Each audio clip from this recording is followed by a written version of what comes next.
Hey gang, Christos here with Better at BI, and today I want to have a quick history lesson. Specifically, I want to talk about the history of BI, and let's break it out in some generation type of talk. So we're not going to go too far back. We're going to start in the 90s and bring ourselves up to where we are today. And the reason why I want to have this talk is I feel like sometimes people say, well, I didn't know we could do that, or boy, wouldn't it be nice if? And I feel like we do a disservice to a lot of our customers because we don't take the time to teach you all what is possible and what you all can do. We don't sometimes take the time to spread things out on the table and give you your choices.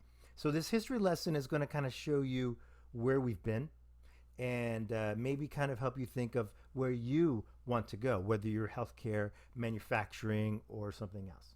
So with that, let's move on to our Generation 1. So Generation 1 is, I'm going to say, the 1990s, when the PC was really getting out there. I remember taking jobs early in the 90s and everyone had PCs on their desk, and that was pretty awesome. I was there when the U.S. Navy was starting to equip work centers with computers. That was pretty awesome, right? We all didn't have one at the time, but each work center had one. It was pretty cool. So around the time that these computers were being pushed out, tools like Excel and Lotus 123 were becoming prolific. These were great tools. These were spreadsheet tools. They still are. Well, one still is. Lotus is no longer with us. What this allowed us to do is create our own mini data sets. We could now take data, transcribe it in most cases, put it into a spreadsheet, sort and filter and group and create lots of little tabs, right? We could do a lot of rudimentary business intelligence with it. And some of us were using it as a database. But at the same time, there were databases. Now, of course, folks like American Express and Wells Fargo, they had a lot of data. And at the time, they were putting all that data on these big old mainframes over here someplace that required like a ton of refrigeration to keep it all cool, right? But the end users, folks like you and I, could now use tools like DBase and Access to create our own little databases, our own little data sets. And it was actually pretty awesome. I mean, if you were a mom and pop shop, you could create invoices. You could use it for inventory. But the cool thing here too, for both DBase and Access, was you could create your own reports. You could input your data and then use Access to run nice customizable reports. Awesome. Now, shortly in the early mid 90s, there was the jump to the next generation. Now that jump is the rollout, if you will, the general availability of purpose-built software, purpose-built reporting software. The big one here in the United States was Crystal Reports. Now, over in Europe, Click was actually pretty big. The same Click that exists today. Obviously, different versions, right? So what this allowed end users to do is have a dedicated tool that they could pull up on their local computer, and they can connect to any data source, and in some cases multiple data sources, grab data, do some management, some manipulating of that data, create a report. They could save that report, right? And then whenever they wanted to, they just hit the refresh button and they got new data. Now that was huge. That was huge because you as an end user could easily get data, turn this data into actionable information. Around that same time, so now at this point, we're doing a lot of descriptive analytics, right? Descriptive meaning, hey boss, here's what happened, right? The whys are up to somebody else, right? Sometime in the late 90s, there was a huge jump in technology in general, and organizations were doing really, really cool stuff with their domains. So instead of having small little lands, organizations were embracing enterprise, right? Like the IRS, for example, went from 42 different domains to one large domain. I was working call center analytics at the time. So it was really, really neat, really, really powerful. With that came the advent of enterprise analytics tools, business objects, Cognos, right? These were tools that you could load on a central server. You could use some sort of metadata layer. It's called a universe in business objects, where the data expert is able to create things and put things in such a way, right, and label them in a way that it makes sense to the non-data expert end user. That person, that non-data expert end user, could use an enterprise tool like Internet Explorer or Netscape, and they could connect to the enterprise data. They could use drag and drop, and they could get their own data if they so chose. That was huge. That's the first self-service analytics tool. Even that was a little hard. Don't get me wrong, it wasn't perfect, and it was hard to make a universe that would work for the average person who didn't know anything at all about the data. But it was possible. The other really cool thing was you could schedule that. So if I built something, and if I had rights to do so, I could actually schedule that to run, that Webby doc, I could schedule to run every day, week, month, year, whatever.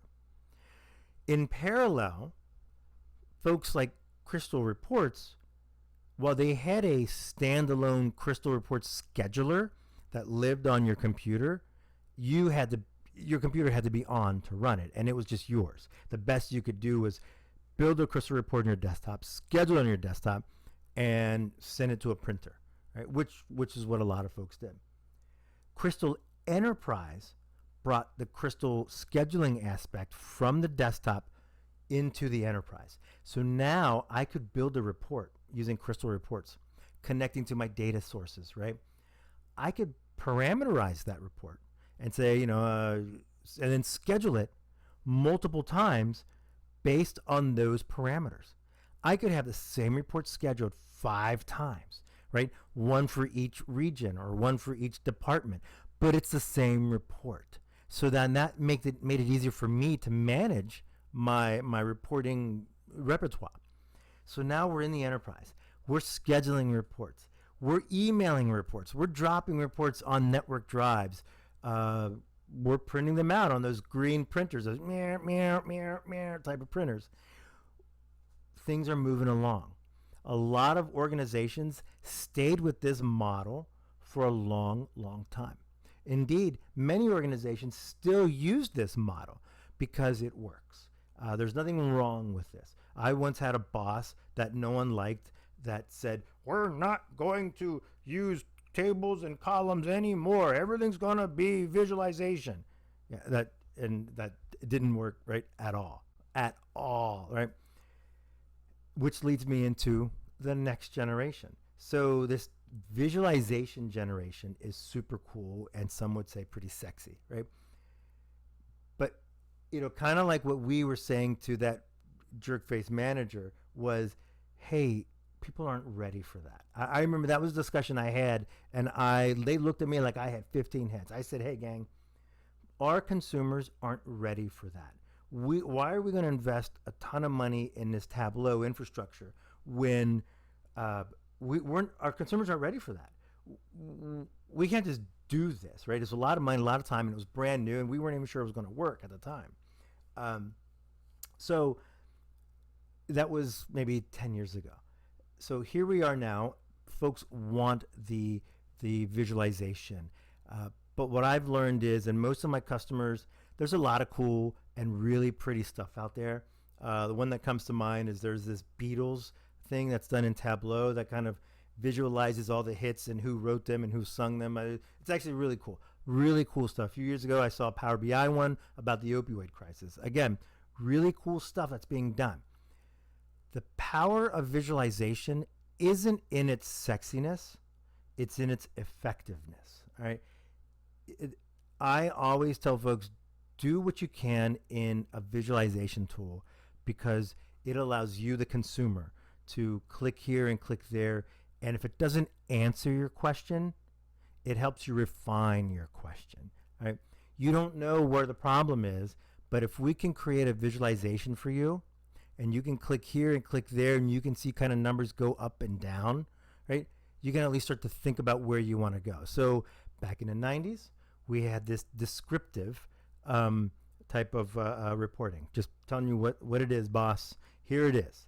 Now we're kind of at this point where we are able to do a little bit of prescriptive reporting, okay? We don't necessarily know how to solve our problem, right?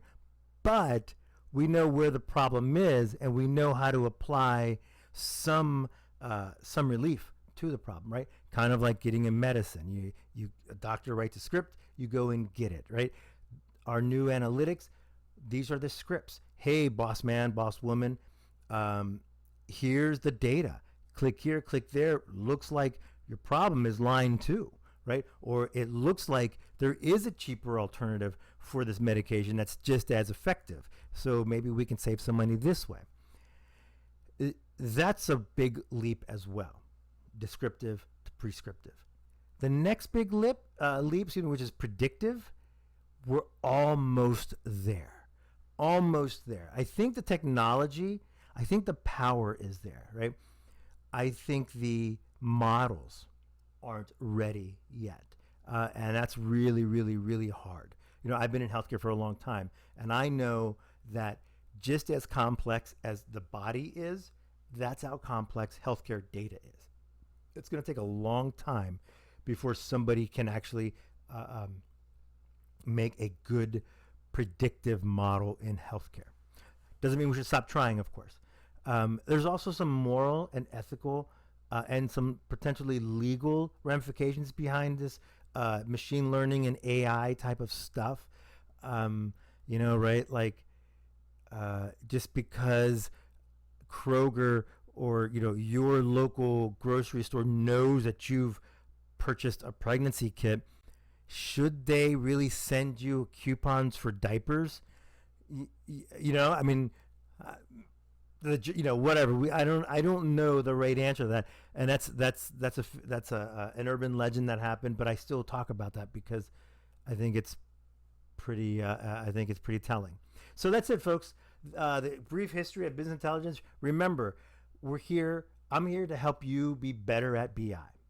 If you like what you're seeing, if you want to see more, or if you have any questions or comments, or even if you just think I'm just the biggest idiot in the world, which I get sometimes, comment down below. But hey, if you're going to call me an idiot, at least hit like and subscribe because I could use the help. All right. Thanks, everyone. I'll see you in a little bit.